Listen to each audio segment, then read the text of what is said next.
வணக்கம் விவஸ். அருள்மிகு சுப்பிரமணியர் சுவாமி திருக்கோயில், பழமுதிர்சோலை, மதுரை. இந்த திருத்தலத்தை பற்றி நாம் பார்க்கலாம் வாங்க. தினம் ஒரு திருத்தலம் பகுதியில் இன்று அருள்மிகு சுப்பிரமணியர் சுவாமி திருக்கோயிலை பற்றி பார்க்கலாம். இந்த கோவில் எங்கு உள்ளது தெரியுமா? மதுரை மாவட்டத்தில் உள்ள பழமுதிர்சோலை என்னும் ஊரில் அருள்மிகு சுப்பிரமணிய சுவாமி திருக்கோயில் அமைந்துள்ளது. இந்த கோயிலுக்கு எப்படி செல்வது? மதுரையிலிருந்து சுமார் 24 கிலோமீட்டர் தொலைவில் பழமுதிர்சோலை அமைந்துள்ளது. இந்த பழமுதிர்சோலையிலிருந்து திருக்கோயில் செல்ல பேருந்து வசதிகள் உள்ளன. இந்த கோயிலின் சிறப்பு என்ன? அதாவது தலத்தின் மூலவராக சுப்பிரமணியர் இருக்கிறார். அவருடன் வள்ளி தெய்வானை தேவியாரும் சுயம்பு மூர்த்தியாக காட்சியளிக்கிறார். சரிங்களா விவஸ்? 6 படை வீடுகளில் மூலஸ்தானத்தில் முருகப்பெருமான் தம்பதியருடன் காட்சி தருகிறார். கோயிலாக இக்கோவில் விளங்குகிறது. மேலும் இத்தலத்தில் பசுமை போர்த்திய இடமாகவும் நமக்கு காட்சி தருகிறது. சரி விவஸ், சாதாரணமாக நாவல் மரத்தின் பழங்கள் ஆடி ஆவணி மாதங்களில்தான் பழுக்கும்.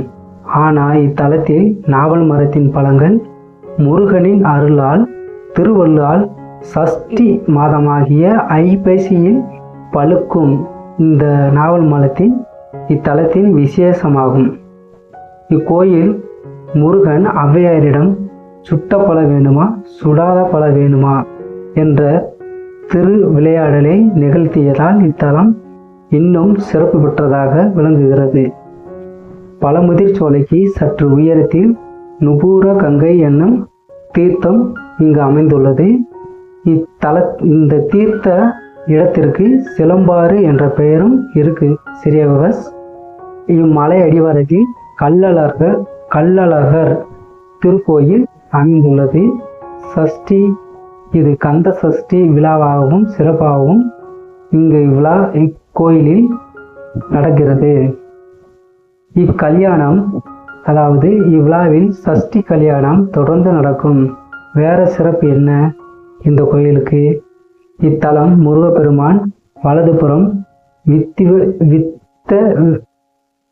வித்த விநாயகர் காட்சியளிக்கிறார். இக்கோயிலின் தல விருட்சமாக நாவல் மரம் அமைந்திருக்கும். முருகன் முதியவர் வேடம் கொண்டு வள்ளியை கரம் பிடித்த தலம் இத்தலம். சக்கரை நோய் உள்ளவர்கள் இத்தலத்திற்கு சென்றால் அங்கே ஒரு மூலிகை மரம் அமைந்திருக்கும்.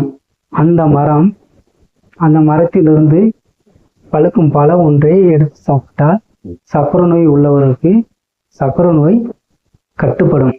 விசேஷ இந்த மூலிகை இத்தலத்தில் தான் அமைந்திருக்கும்.